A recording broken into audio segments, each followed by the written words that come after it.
Alright guys, TacticalRab again today. Hope you're doing well and enjoying your day so far. Another patch update arriving into Modern Warfare 3 last night. Definitely some questions about potential meta changes going into the Mage 2 qualifiers this upcoming weekend. JP Kreslow also giving his thoughts on the patch update as a whole over the last couple of months or so. The big overhaul that happened back in January, he believes has made the game worse in basically every respect, apart from Rio, which OpTic seem to rather like. Very much enjoyed your thoughts in the comment section below. Hit the like button if you enjoy. Subscribe if you're new as always, I greatly appreciate it. Here are some details then. So yesterday, they apparently updated the game so that the CDL game mode actually works in private matches. I know this was a key talking point, and I don't know whether this actually works yet, because knowing how things tend to go, I'm always a little bit hesitant to say, okay, they fixed it, it's fine, because, you know, it's been months now, and if you try and put the CDL game mode on a private match, it didn't really work. So they now say that it will reflect competitive settings version 1.1, which of course on the whole still seems to be a good thing, but also snipers have been banned in ranked play. Now, this is always controversial, just because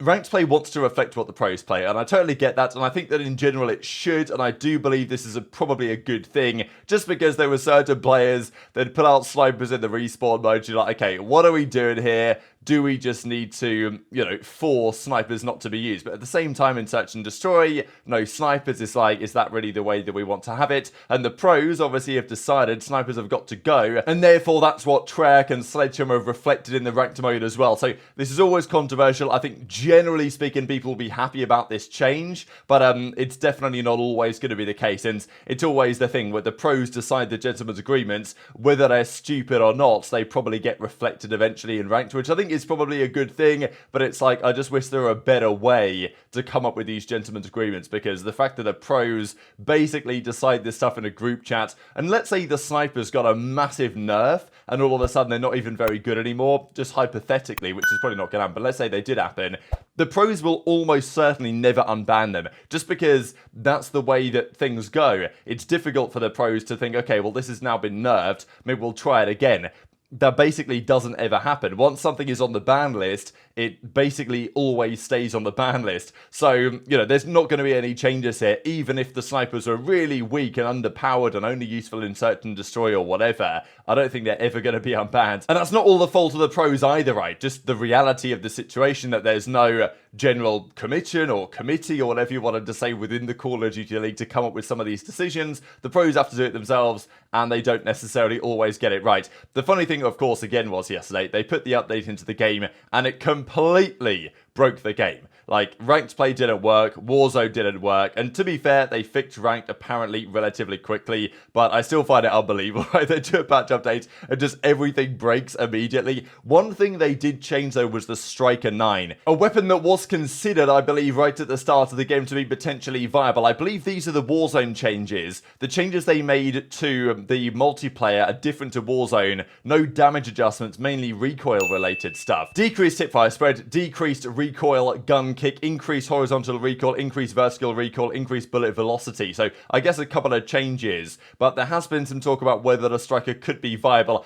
If it is all of a sudden viable now, you can bet that the pros will gentleman's agreement it within a matter of minutes, to be honest. But I don't necessarily think it's going to be. But maybe with these changes, there's something to be said for the Striker 9. Not to replace the rival, for sure, but maybe to replace one of the ARs in certain settings. I know that people have been running around with this on, you know, even Invasion and stuff like that, because sure, it's an SMG, but I think it reminds many of a weapon like the Razorback, for example. I'm going to mention Black Ops 3 again, aren't I? But you know what I mean? The Razorback from Black Ops 3 at the start of that game during the beta was like the dominant force gun, and it was never really used in competitive, to be fair, but it was the dominant weapon of the beta at that time, and often that's how it goes, that SMGs that are really more like hybrid weapons between SMGs and ARs can be quite viable. The Striker is a weapon that fits that mold, but it hasn't been used so far, and I don't expect the pros to change their mind on that. We also got the confirmation yesterday though from Vegas Legion, Standy is gone. It took them some days to do this.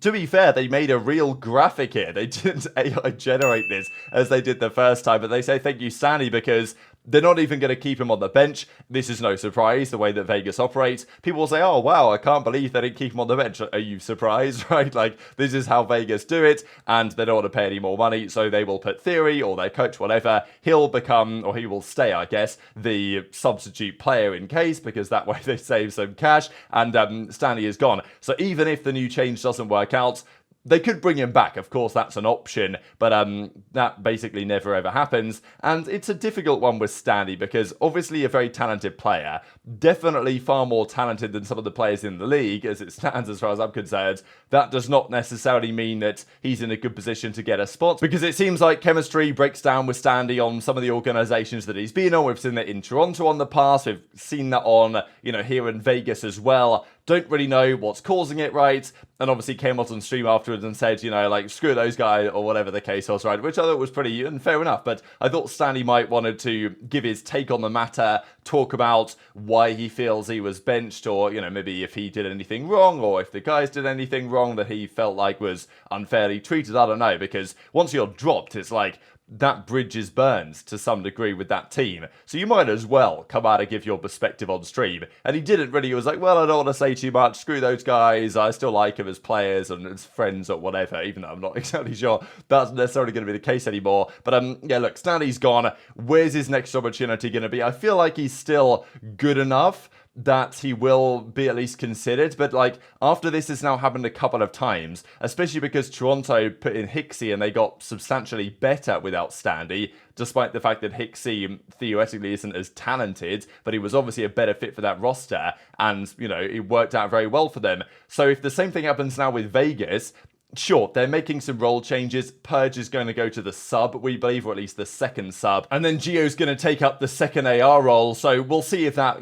works out for the better or worse. But if it does work out for the better for Vegas and they actually improve, and they have a pretty reasonable set of matches here, to be fair, in the CDL Major 2 qualifiers, then it's going to raise questions on Standy. Sure, teams like Surge and others might want to at least think about it, but I feel like he'll have to bide his time somewhat to really get another opportunity. There was also this when Vinny Gage, who actually deleted this, but he said the following: got benched because he was the only player on the team that wants to win. Now this, of course, echoes what Ben J. Nassim was talking about the other day on the flank, where he said, look, there's been instances of players that have said, hey, this team isn't working, spoke to the coaching staff to say, all right, we want to maybe do X, Y, Z to try and improve the team, and then they bench that player. We talked about that with Vivid back in Los Angeles, Guerrillas, Cold War, and I don't know if that's happened here with Standy, but that seems to be the implication of this tweet, so thought I would at least mention it. Before we go on to the stuff about the patch update, this was one of the wildest things that I've ever read in competitive Call of Duty history, and well, I don't talk about the women's COD scene particularly often, and I do hope that Alikas and everyone that's working over there to make them a more functional scene succeeds. I don't think this necessarily reflects so much on the scene, more so that it does this individual, but I thought this was just so crazy that we have to talk about it, it's so ridiculous. So this individual here, aBeZy, who ran some tournaments last year in the women's kind of Call of Duty side, hosted a LAN in July, a Cold War League back in August, and she's literally admitting to embezzlement live on Twitter. I can't believe my eyes, really. I told everyone those funds were tied up, but they weren't, because I fell on hard times, and while stuck between a rock and a hard place, I accessed all these fees. So people had paid money to enter the tournaments, people were owed prize money and everything, and she was like, okay, yeah, great, let me just take out 200 here, 100 there, and all of a sudden, all the money's gone. It's absolute madness, right? She says, okay, she's going to step down from doing this again, and she's going to get the money back and all this, but I'm like, what am I reading right now? Literally admitting to a crime, no? Am I getting this wrong somehow? There was also some talk that she'd gone to the Super Bowl, as in using this money. I'm not sure that was actually the case, because I think it was her team, maybe the 49ers or whatever, qualified for the Super Bowl, so that's what she was tweeting about,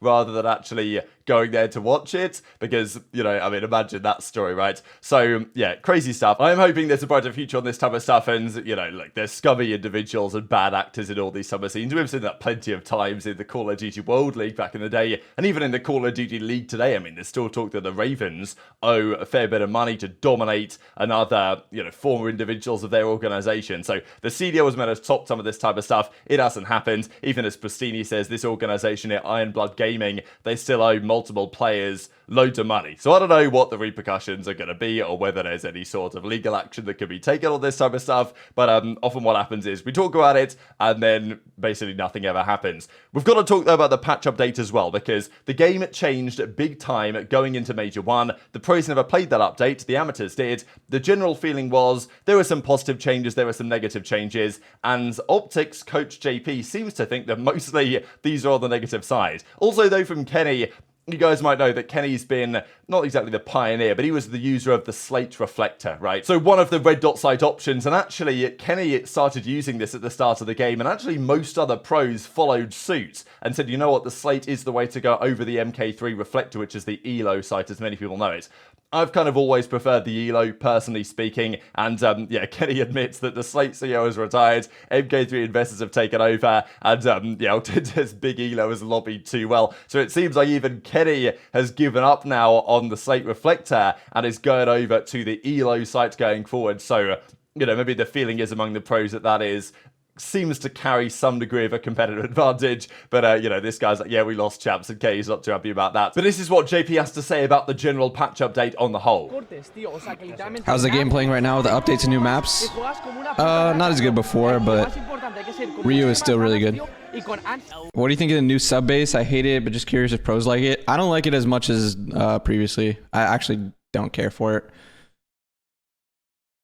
It's not as good. The only map that actually improved, was there a map that improved?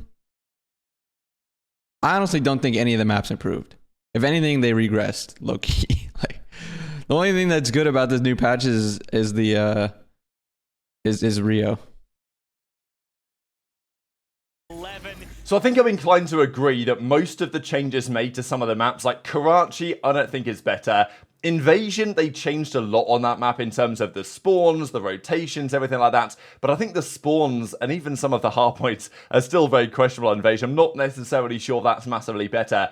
I think Terminal improved, but Terminal's now gone and Rio is in. Rio's definitely good. JP's happy about that one. And it's interesting just to kind of read into, sure, JP might give his thoughts on the changes as a whole to the game, thinking they're on the negative side. Does that mean that OpTic don't like them? Does that mean that OpTic as a team feel like they're worse? Or does that mean that OpTic just don't think the changes are good and don't think that they're necessarily worse at the game now than they were before? Because Rio should be a map on paper that helps the OpTic team, you know, Shotzzy and Pred. It should be a map where those two can kind of run riot on it. It seems like with what JP said, they're pretty happy about it. They play Thieves this weekend. Only one game for OpTic this weekend on the Sunday. Very interesting just because Kenny and Kremp had a bit of a back and forth a couple of weeks ago and then actually play each other this weekend, which is pretty exciting. And just one final thing to mention, Miami Heretics did confirm yesterday that they actually are going to say something about the Major 2 tickets because, of course, Friday, the qualifiers begin. So we probably better know where the event is going to be, and they're going to confirm it in more details over the coming days, and tickets are going to be live on the Thursday. So that's the update for you guys there, but very much intrigued to your thoughts on all this stuff in the comment section below. Hit the like button if you enjoyed, subscribe if you're new, take care, and I'll see you next time. Playing with highs, I gotta do everything. But... All right, gentlemen, that was my last one, unfortunately. Wait, no, one more. No, I'll play one more, I bet. All right, bet. Bro, that was Resign. Thanks for the pride, bro. I appreciate it, man. Bro, that was easy, bro. Jeez, I mean, sure, load it up. Load it up. He says jump. I ask how high. one more, I bet. That was funny.